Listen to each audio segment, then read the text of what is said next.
Quando a gente pensa nos acontecimentos que mudaram Dragon Ball, é normal lembrar das grandes batalhas e transformações, ou dos desejos feitos às esferas do dragão. Só que também existiram pequenos detalhes, aparentemente sem muita importância, mas que também acabaram sendo os causadores de até mesmo sagas inteiras. Então fica aqui comigo até o final do vídeo para você entender como o destino de Dragon Ball foi decidido por eles.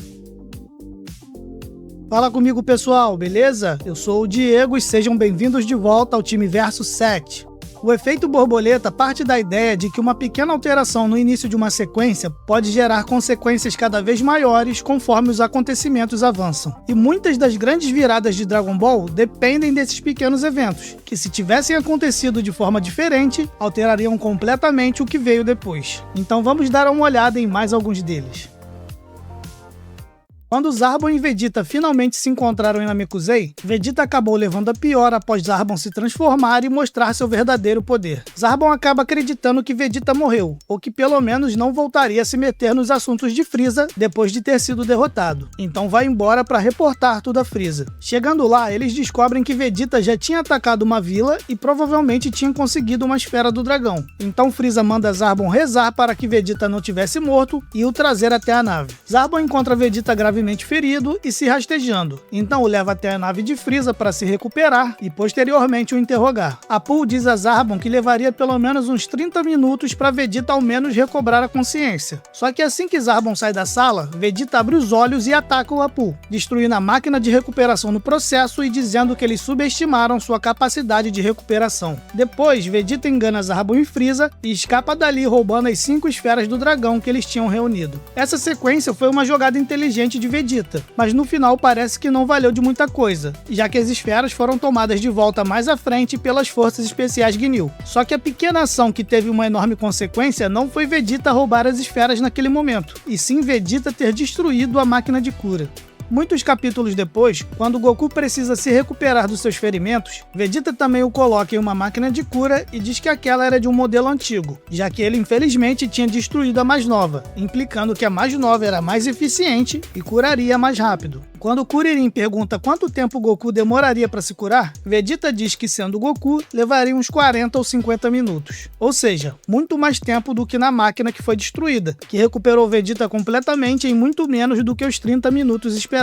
E foram justamente esses 40 ou 50 minutos na máquina de cura que tiraram Goku do campo de batalha contra Frieza. Se Vegeta não tivesse destruído a máquina nova, com base na recuperação rápida que o próprio Vegeta teve, Goku provavelmente teria se curado completamente antes mesmo de Frieza voltar à nave, talvez durante o intervalo em que Frieza enfrentava o Neo. Ou seja, quando Frieza chegasse, Goku estaria esperando por ele. Mesmo sem o Zenkai enorme que o Goku teve após essa recuperação, ele já poderia vencer Frieza tranquilamente na sua primeira forma. Goku antes tinha 90 mil de poder, então com o Kaioken de 10 vezes que ele já tinha dominado, seu poder chegaria a 900 mil, muito mais forte do que os 530 mil da primeira forma de Frieza. E mesmo se ele deixasse Frieza se transformar na segunda forma, que tinha cerca de 1 milhão, um Kaioken forçado de 20 vezes também resolveria. E se for contar com o Zenkai, eu nem preciso dizer que o Frieza não teria a menor chance se não conseguisse avançar rapidamente até a sua forma final.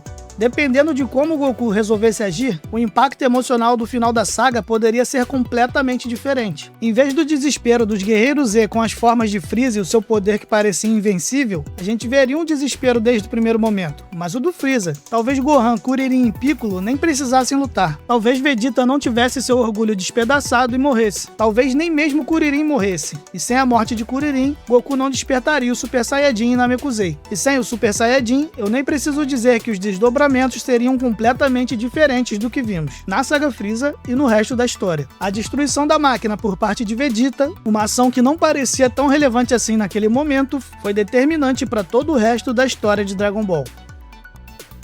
Depois de matar o Dr. Gero, o 17 e 18 ativaram o 16 e decidiram procurar por Goku, porque por mais que eles odiassem seguir as ordens do Dr. Gero, eles precisavam de algum objetivo naquele momento. No meio do caminho, o 17 decidiu parar numa estrada para pegar um carro e curtir a viagem. Vegeta e os outros Guerreiros Z ainda tentaram entrar no caminho deles, mas no final foram todos nocauteados, exceto Kuririn, que os questionou sobre estarem atrás de Goku. O 17 então disse que aquilo tudo era um jogo para ele. Goku era supostamente provavelmente a pessoa mais forte do mundo, então eles queriam enfrentá-lo. Mas que Kuririn nem precisava contar onde Goku estava, porque seria mais divertido se eles descobrissem por conta própria. Mais à frente, eles conseguem um carro, então o 16 finalmente contou a localização de Goku e disse que eles chegariam lá em alguns minutos se fossem voando. Mas o 17 rejeitou a ideia, porque segundo ele, a falta de produtividade é o que fazia as coisas terem graça. Tudo isso criou a folga de tempo necessária para todo mundo conseguir se reorganizar, mover Goku de local e Piccolo ficar mais forte. Sem isso, a crise dos androides aconteceria de forma muito mais simples e brutal. Goku estava doente e sem condição de lutar, e os androides disseram que tinham intenção de matá-lo. E se Goku morresse, a solução da saga não existiria, nada de sala do tempo e dos diferentes graus do Super Saiyajin. Por outro lado, também facilitou para o Cell encontrá-los e conseguir a sua forma perfeita. Muito tempo depois, quando os androides chegam à casa de Goku, não tem ninguém lá, então eles vão procurar Goku na casa do Mestre Kami. Quando chegam lá, Piccolo os confronta, e é graças ao Ki de Piccolo sendo liberado em enorme quantidade nessa luta que o Cell concluiu que ele só poderia estar lutando contra os androides. Sem isso, talvez Cell não conseguisse rastrear os androides, pelo menos por um tempo, e isso porque os androides do presente não eram como os androides do futuro, que causavam destruição desnecessária por onde passavam, coisa que facilmente chamaria a atenção de Cell. E além de eles não terem essa vontade, ainda tinha o 16, que poderia impedi-los se quisesse. Enfim, não sei. Só sei que não havia motivo real para os androides procurarem Goku de carro, já que eles podiam voar e o 16 sabia a localização da casa de Goku. Mas o 17 resolveu transformar tudo em uma viagem de estrada. E a 18, apesar de achar tudo isso infantil e uma perda de tempo, também gastou um bom tempo procurando roupas novas no meio do caminho. Então no final, apesar de melhorar em alguns aspectos e piorar em outros, foi essa fútil decisão de dar um passeio de carro que também permitiu o mundo ser salvo. 7 anos depois da saga Cell, Gohan começou a frequentar e estudar em Satan City. Após os rumores de um novo herói na cidade se espalharem, Videl começou a desconfiar cada vez mais que esse patrulheiro era Gohan. Até que em determinado dia, Gohan fica preocupado ao saber que Videl enfrentaria alguns criminosos sozinha. Então ele aparece no local, ajuda a derrotar os bandidos, mas acaba sendo burro o suficiente na resposta e Videl descobre sua identidade. A partir daí, ela o força a participar do torneio e a ensiná-lo a voar, senão contaria para todo mundo seu segredo. Então Gohan vai até a casa da Bulma para pedir outro disfarce, já que o capacete de Grande Saiyaman não seria permitido no torneio. Nesse momento, Vegeta aparece e diz que já que Gohan iria participar, ele também iria, e logo os dois são interrompidos por Goku, dizendo que se eles iriam participar do torneio, ele usaria seu direito de retornar ao mundo dos vivos por um dia e também entraria no torneio. Os outros guerreiros Z também são avisados e se reúnem no dia esperado. Shin e Kibito aparecem, a energia de Gohan é roubada, eles vão até a nave de Babidi, a luta de Goku e Vegeta completa a energia necessária para despertar Majin Buu e Buu acaba se tornando uma ameaça para todo o universo. Se Gohan não fosse tão atrapalhado, Videl não teria como obrigá-lo a entrar no torneio. E sem a participação de Gohan no torneio, muitos cenários alternativos seriam possíveis. Sem Gohan, Vegeta também não participaria. E sem os dois, o dia de retorno de Goku provavelmente aconteceria em outro contexto e em outro momento. O que aconteceria com Majin Buu é incerto, já que Babidi não tinha ideia de que existiam guerreiros poderosos na Terra e mesmo assim esperava ressuscitar o Buu. Mas é provável que Buu não fosse despertado tão cedo, porque sem os guerreiros reunidos, Yama e Popovich não conseguiriam roubar uma grande quantidade de energia tão rápido. Talvez Shin e Kibito ainda conseguissem localizar a nave e os seguindo quando voltassem. Talvez procurassem diretamente Gohan para recrutá-lo, já que pareciam já estar cientes sobre o seu poder. Talvez Gohan conseguisse vencer Dabura sozinho, ou talvez Vegeta e os outros tivessem se juntado a ele quando percebessem uma batalha ocorrendo na Terra. Sem as energias de Gohan e Goku roubadas, mesmo se Buu fosse despertado emergencialmente, ele não teria todo o seu poder, como foi repetido várias vezes por Babidi, e nesse caso, Buu poderia ser derrotado diretamente por eles. Enfim, são muitas possibilidades para melhor e para pior. Só que não para por aí. A desconfiança de Videl não só causou a participação de Gohan no torneio e tudo que se seguiu depois disso, como também fez o garoto inocente do interior descobrir o que era bom na vida. E isso salvou a Terra da eliminação definitiva mais à frente. Para transformar Goku em Super Saiyajin God, era necessário um ritual com outros 5 Saiyajins de coração puro, mas só existiam Gohan, Goten, Trunks e Vegeta. Faltava um. Beerus já estava irritado por não conseguir provar o pudim e por não encontrar um guerreiro à altura para lutar. Com o ritual falhando, tudo iria pelos ares. Só que então, surpreendentemente, Videl anuncia que estava grávida. Então Pan, ainda na barriga, se torna o 6º Saiyajin necessário para completar o ritual. Com isso, Goku consegue alcançar o Super Saiyajin God e oferecer a Beerus uma luta decente, o que salvou a Terra do mau humor do Deus da Destruição e, por consequência, de todas as ameaças futuras. E foi assim que a técnica mais poderosa da obra, a chave de pepeca que a Videl aplicou no Grande Saiyaman, salvou o mundo. Depois de Majin Buu exterminar mais de 80% da população e das cidades, Mr. Satan resolveu entrar em ação. Ele conseguiu se aproximar de Buu e, mesmo tentando matá-lo de diversas formas, acabou ganhando a sua confiança, porque Buu o achou divertido e decidiu fazer dele o seu servo. Ao voltar de uma das suas matanças, Majin Buu trouxe consigo um cachorro, porque ficou intrigado com o fato do animal não ter ficado com medo dele. Mr. Satan explicou que o cachorro não correu de Buu porque estava com a pata machucada. Então Buu curou a pata do cachorro, esperando que agora ele corresse com medo.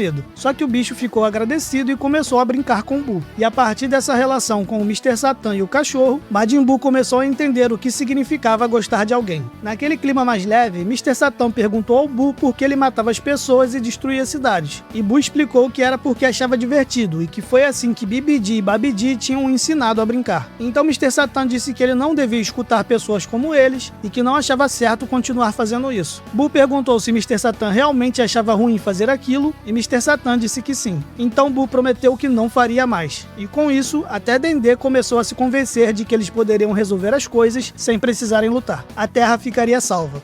Só que então apareceram 2 humanos que estavam usando o caos provocado por Majin Buu como desculpa para matar por diversão. Eles primeiro atiraram no cachorro e depois até em Buu, o que fez ele quase perder o controle ali mesmo. Mas após Mr. Satan derrotar os dois, ele descobriu que o cachorro ainda estava vivo e Buu conseguiu curá-lo a tempo. E quando a crise parecia terminada, um dos criminosos se levantou e atirou pelas costas em Mr. Satan. Buu também conseguiu curá-lo, mas a sua raiva acabou ultrapassando o limite. Ele liberou uma enorme quantidade de fumaça e dessa fumaça nasceu o Evil Buu, que transformou o Buu gordo em chocolate e o devorou, dando origem ao Super Buu. E a partir daí, a ameaça que parecia estar controlada se torna ainda pior. Super Buu e suas outras formas exterminam a humanidade, absorvem os guerreiros Z, explodem a Terra e se tornam uma ameaça para todo o universo. Babidi já não existia mais. Buu já tinha prometido parar de matar e o confronto com os guerreiros Z estava começando a se tornar desnecessário. Mas tudo isso foi arruinado porque 2 humanos lixos atiraram no cachorro de Majin Buu. Nesse caso aqui, eu vou falar exclusivamente da versão do mangá, e não da versão do anime, que tem bastante diferença. Em uma visita ao Universo 10, enquanto Shin observava com Gowazo, Kibito fazia uma luta-treino com o Zamasu. Depois de derrotá-lo, Zamasu agradece pelo treino e elogia a força do Universo 7, dizendo que ouviu dizer que eles conseguiram derrotar Majin Buu. Só que o Shin explicou que não foram eles, e sim um Saiyajin chamado Son Goku. Zamasu custou acreditar nisso, já que meros mortais não poderiam ser mais fortes do que os deuses. Só que o Kibito disse que atualmente existiam vários mortais que eram mais fortes que os seres divinos. Zamasu fica intrigado com isso, e no final disse que Shin e Kibito agiram certo, porque seres desnecessários deviam ser exterminados. Uma resposta nada comum para um Kaioshin. Depois disso, Zamasu agradeceu a visita e o treino, então Shin e Kibito foram embora. Só que o estrago já estava feito. O que parecia só uma reunião comum de Kaioshins se transformou em uma das maiores ameaças de Dragon Ball, porque foi essa despretensiosa visita ao Universo 10 que colocou o Zamasu no caminho de se tornar Goku Black e causar o extermínio de mortais e deuses pelo multiverso e pelas linhas do tempo. Zamasu pesquisou por Goku no GodTube e encontrou a gravação das lutas entre Goku e Hit no torneio entre o Universo 6 e 7. Ele também reparou nas enormes esferas ao redor da arena e Gowazo explicou que elas podiam realizar qualquer desejo. Logo depois ele procurou Zuno e exigiu informações sobre Goku e as super esferas do dragão. Ele matou Gowazo, roubou seu Potara e tomou o seu Anel do Tempo. Depois reuniu as super esferas e roubou o corpo de Goku, se tornando o Goku Black. Zamasu já desprezava os mortais, mas até então esse desprezo não tinha se tornado uma ideologia completa, porque ele não imaginava que muitos deuses já vinham sendo superados por ampla margem pelos mortais. Zamasu até então também não tinha elaborado nenhum plano para fazer alguma coisa, só que uma mera menção casual a Goku como o homem que derrotou Majin Buu foi o gatilho necessário para Goku Black surgir e condenar universos e linhas temporais inteiras.